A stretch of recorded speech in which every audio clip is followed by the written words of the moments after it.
I was conceived out of wedlock, and my mom and dad did marry kind of out of necessity, only stayed married for about 3 years.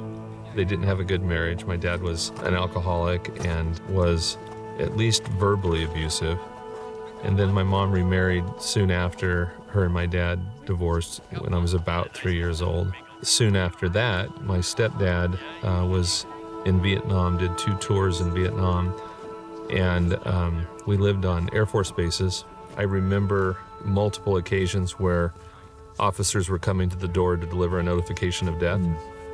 And so as I've thought about that, I just realized that really shaped me when I was 3 or 4 years old, really shaped me in terms of fear and just fearing that my stepdad wouldn't, so my mom and dad divorced. That was, as much as you can understand that when you're only 3 years old, that was devastating and certainly has been a devastating part of my story. And then the fear that your stepdad's not going to come home from Vietnam was very terrifying. It really motivated me to not want those kinds of things. In other words, I wanted safety, security, stability, a marriage that would stay together and not end. I was 21 and Reggie was 19 when we were married. We had probably more sonograms than anybody I know, unless they have a sonogram machine in their garage. So when it was to the point where the child was far enough along that you begin to see their sexual organs, Reggie said, today's a big day. He says, we're going to find out the gender. And I said, no problem, we're going to have a boy, I know it. And Reggie said, okay, well, let's go do it. And so the gal we're calling Megan showed us very graciously and kindly, pointed to the parts and said, looks like you're going to have a girl. And I still didn't believe it. Fast forward to the day of birth, Devin comes into the world and I'm like, wow, they were right. It is a girl. God has taught me that it's really good when I'm wrong. I guess we talked about this yesterday, but are you nervous about anything? Not really. Cool. I kind of like that it's something new because I do a lot of outdoor things and this is all new. So I like that because it's not like, oh, I could do this in my sleep or whatever. Ice fishing? Oh, geez. Yeah. Well, all the things. All the things. Building a rod, ice fishing, fly fishing. Do you know if they're going to have us do any... Oh my gosh. Oh. He's still on there? Oh, maybe not. Nope, not any. Oh, it yeah. Sure seems like it, yeah. He felt really light after a little You bit. clearly didn't have any bananas this morning. I did not. My dad and I have always connected super well, and he's always there and available, and I think that just made us really close. And he loves adventure, and I think that's where I got my love for it. So yeah, I think that we're very similar in a lot of ways, and so we've always been really close.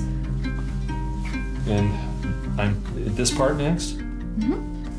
Of all the odd things to be fearful of, I got fearful this morning that I couldn't remember how to build. Like, I didn't remember, what all did we do to build those rods before? I just remember being fun. And I really didn't have many fears at all until Mom asked me last night. She said, are you worried at all about, what might come out on film about yours and Devin's relationship? And I was like, no, should I be?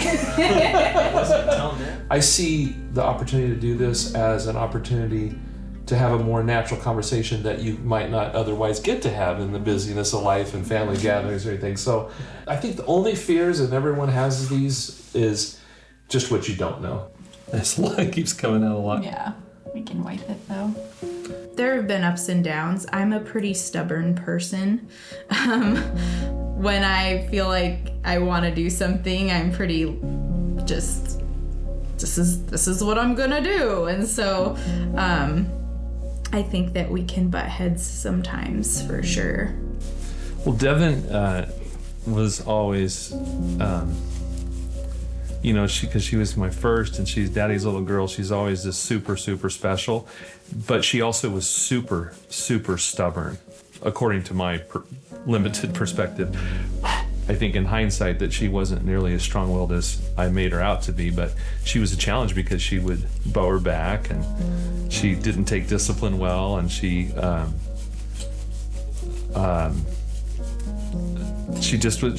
was just, it was a challenge for us. He would tell me when curfew was, and I would definitely push that limit. Bigger. There were a few times I wanted to do things in my life. I wanted to stay at a school I went to in Wyoming when I was 17 or 18. And I really wanted to stay there, and I felt like that was where I was supposed to be, and he felt strongly no, and I did go home, but it took me a long time to get over that because I really wanted to be there. Well, it really, the root of it, I think, as much as you can understand these things, came from the fact that we were first-generation Christians, and we just didn't want our kids to fall into the same sin that we had and had practiced, and we didn't want them to be around people like we were when we were young. And so we just became hyper protective. I just think that it was fear over protecting them from things we had been exposed to, and not trusting them enough to kind of, that tension that well as a father of trying to give good counsel to your kids, and also try to help steer them into situations that might be more constructive than destructive, and at the same time letting them start to exercise judgment and discernment and even make mistakes. Yeah. I think I was trying desperately to help prevent my kids from making mistakes. It's a very long, up and down journey, but when my husband and I started seeing each other, and we talked to my dad about it, he was very much against the idea, and I'm not to his fault, we all could have done things better, I'm sure, but I decided that I was going to still date my now husband, and that even though my dad wasn't stoked about it. The really tricky part is that you tend to lack any awareness in the present. You're trying to do what you believe is right before the Lord, and that's all we ever tried to do. And but certainly you can go, yeah, but that was kind of extreme, or that wasn't really necessary.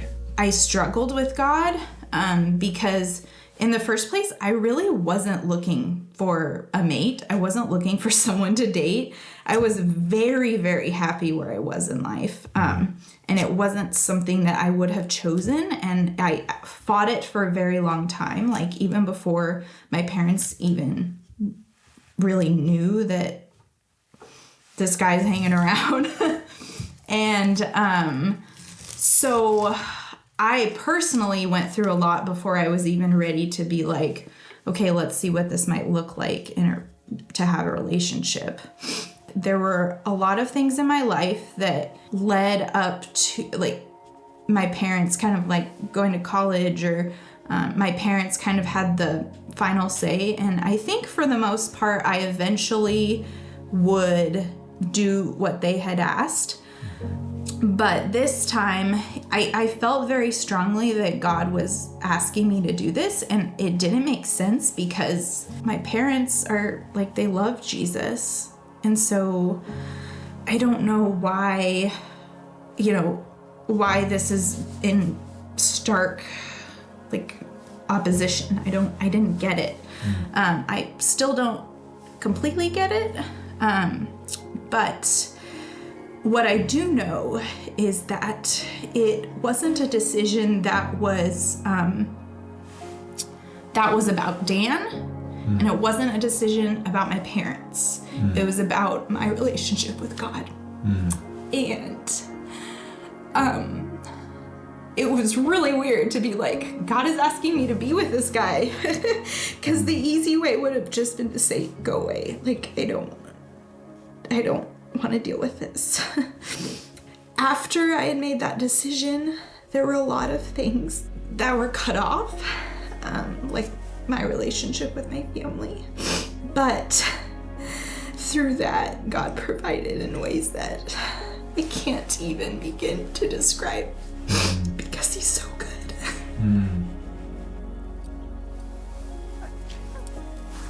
I do think if I think about it a lot, and one could say too much, that I think that at some level I'm afraid of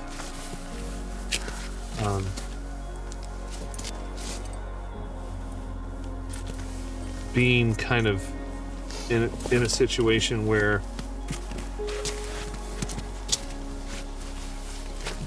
hard stuff comes out. Mm-hmm.